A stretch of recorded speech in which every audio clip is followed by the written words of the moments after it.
हाल ही में भारत पाक सीमा पर एक बार फिर तनाव बढ़ा।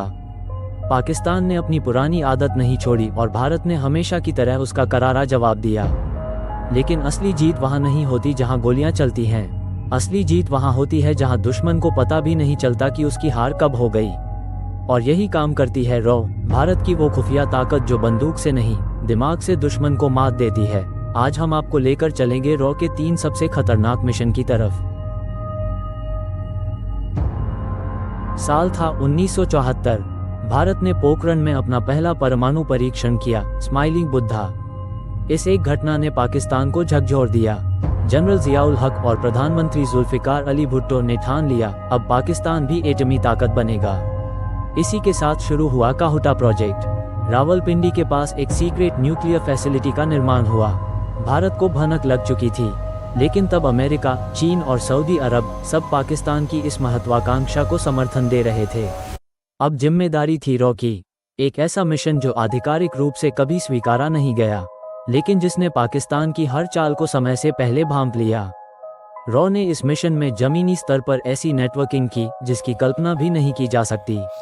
पाकिस्तानी साइंटिस्ट्स के टैक्सी ड्राइवर, वहां काम करने वाले मिस्त्री, यहां तक कि कबाड़ उठाने वाले भी हमारी नज़र बन चुके थे। रॉ को पता चल गया कि इस प्रोजेक्ट का टेक्निकल ब्रेन कौन है, डॉक्टर अब्दुल कादिर खान। उनकी गतिविधियां, उनके डिवाइसेस, यूरेनियम एनरिचमेंट की प्रक्रिया, रॉ ने सब कुछ ट्रैक किया। कहा जाता है कि एक रॉ एजेंट काहुटा प्लांट के अंदर से चोरी से मिट्टी और पौधों के सैंपल तक ले आया, और जब भारत ने उसका विश्लेषण किया तो साफ पता चल गया, पाकिस्तान अब एटमी बम के बेहद करीब है। लेकिन भारत ने कोई ओपन एक्शन नहीं लिया, क्योंकि रॉ जानता था, जानकारी हथियार से बड़ी होती है। उस जानकारी ने भारत को आगे की सैन्य और कूटनीतिक रणनीति तय करने में बढ़त दी। काहुटा मिशन वो मिशन था जो कभी पेपर पर नहीं आया, लेकिन वो एक साइलेंट वॉल था जिसने पाकिस्तान की एटमी दौड़ की दिशा और रफ्तार दोनों को रोकने की कोशिश की। ये सिर्फ जासूसी नहीं थी, यह था भारत की सुरक्षा को समय से पहले सुरक्षित कर देना। और यही रॉ की असली ताकत है। साल 1988। मालदीव एक छोटा सा द्वीपीय राष्ट्र है जो भारत का पड़ोसी और सामरिक दृष्टि से महत्वपूर्ण देश है। 3 नवंबर की रात वहां अचानक एक राजनीतिक संकट पैदा हो गया। श्रीलंका के एक उग्रवादी संगठन PLOTE के लगभग 80 सशस्त्र लड़ाके माले में उतर गए। उनका उद्देश्य था मालदीव की सरकार गिराना, राष्ट्रपति अब्दुल गयूम को मारना और सत्ता पर कब्जा करना। आतंकियों ने माले के प्रमुख इलाकों को घेर लिया। वहां की छोटी सेना इस हमले को संभाल नहीं सकी। हालात बिगड़ते देख राष्ट्रपति गयूम ने तुरंत भारत से मदद मांगी। भारत सरकार को पहले से अंदेशा था कि मालदीव में कुछ गड़बड़ हो सकती है। रॉ को आतंकियों की हलचल की सूचनाएं पहले ही मिल चुकी थीं। इसलिए जैसे ही SOS कॉल आया, तत्काल कार्रवाई शुरू हुई। भारतीय वायुसेना का Il-76 विमान चेन्नई से उड़ान भरता है, जिसमें 6th गार्ड्स और 7th पैरा कमांडो यूनिट्स के सैनिक सवार थे। ये सब कुछ ही घंटों के अंदर हुआ। सबसे बड़ी चुनौती थी, माले का हवाई अड्डा भी दुश्मनों के कब्जे में था। इसके बावजूद भारतीय पायलटों ने अंधेरे में रनवे पर लैंडिंग की। फिर तेजी से कार्रवाई शुरू हुई। कमांडो दल ने माले में उतरते ही राष्ट्रपति को खोजकर सुरक्षित स्थान पर पहुंचाया और धीरे धीरे आतंकियों को शहर से खदेड़ दिया। इस बीच कुछ आतंकी एक मालवाहक जहाज लेकर भागने की कोशिश करते हैं। रॉ ने तुरंत नौसेना को अलर्ट किया। INS गोदावरी को आदेश मिला समुद्र में उस जहाज को रोकने का। जहाज को इंटरसेप्ट किया गया और सभी आतंकियों को गिरफ्तार कर लिया गया। पूरा ऑपरेशन मात्र 16 घंटे में सफलतापूर्वक पूरा कर लिया गया, बिना किसी बड़े नुकसान के।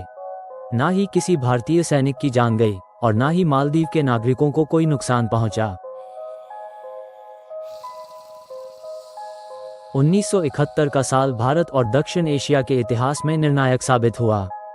पाकिस्तान उस समय 2 हिस्सों में बटा हुआ था, पश्चिम पाकिस्तान और पूर्वी पाकिस्तान।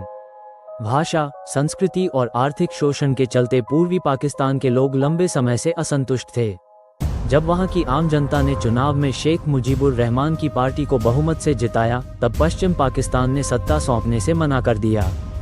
इसके बाद मार्च 1971 में पाकिस्तान सेना ने ऑपरेशन सर्चलाइट नाम से एक क्रूर सैन्य कार्रवाई शुरू की, जिसमें लाखों लोगों को मारा गया, महिलाएं बलात्कार का शिकार हुईं और करोड़ों लोग शरणार्थी बनकर भारत की सीमाओं में आ गए। ये स्थिति भारत के लिए सिर्फ मानवीय संकट नहीं थी, यह एक रणनीतिक चुनौती बन गई थी। इसी मोड़ पर भारत की खुफिया एजेंसी रॉ सक्रिय हुई। रॉ ने 2 स्तरों पर काम शुरू किया। पहला, पूर्वी पाकिस्तान में मुक्ति बहिनी नाम से एक स्वतंत्रता सेनानी संगठन को खड़ा करना, और दूसरा, उस संगठन को हथियार, ट्रेनिंग और खुफिया जानकारी देना।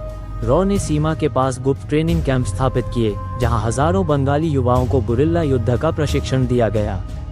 इसके लिए सेना के विशेष दस्ते और लोकल नेटवर्क का इस्तेमाल हुआ। दूसरी ओर, रॉ ने पाकिस्तान सेना की हरकतों पर निगरानी रखना शुरू किया। कहां-कहां सेना की तैनाती हो रही है, किस इलाके में ज्यादा अत्याचार हो रहा है, कौन अधिकारी क्या रणनीति अपना रहा है, ये सारी सूचनाएं रॉ लगातार भारतीय सेना और सरकार तक पहुंचा रहा था। अंतर्राष्ट्रीय स्तर पर भी रॉ की एक टीम ने विदेशों में चल रहे पाकिस्तान के प्रचार के खिलाफ सूचनात्मक अभियान चलाया। भारत को ये सुनिश्चित करना था कि अगर युद्ध होता है तो वैश्विक समुदाय को ये समझ हो कि भारत आक्रामक नहीं, बल्कि एक आवश्यक प्रतिक्रिया दे रहा है।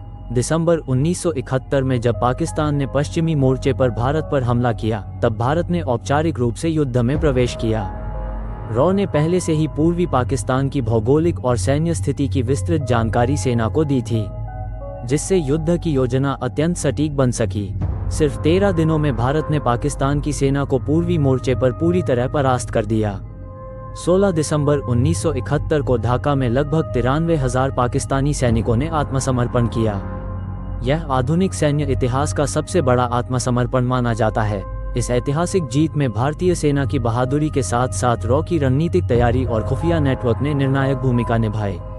रॉ ने न सिर्फ युद्ध से पहले बंगालियों की असंतोष की आग को एक संगठित आंदोलन में बदला, बल्कि युद्ध के दौरान हर मोर्चे पर आवश्यक जानकारी और मार्गदर्शन प्रदान किया। बांग्लादेश का निर्माण कोई सामान्य घटना नहीं थी, यह भारत की कूटनीतिक, सैन्य और खुफिया क्षमता का सम्मिलित परिणाम था। रॉ के इतिहास में यह मिशन सिर्फ एक उपलब्धि नहीं, एक उदाहरण है कि किसी देश की आंतरिक कमजोरी को कैसे समझकर उसे एक राजनीतिक रूपांतरण में बदला जा सकता है, और वो भी सिर्फ खुफिया तैयारी से। अगर आपको हमारा वीडियो पसंद आया हो तो कृपया वीडियो को लाइक, शेयर और सब्सक्राइब करें।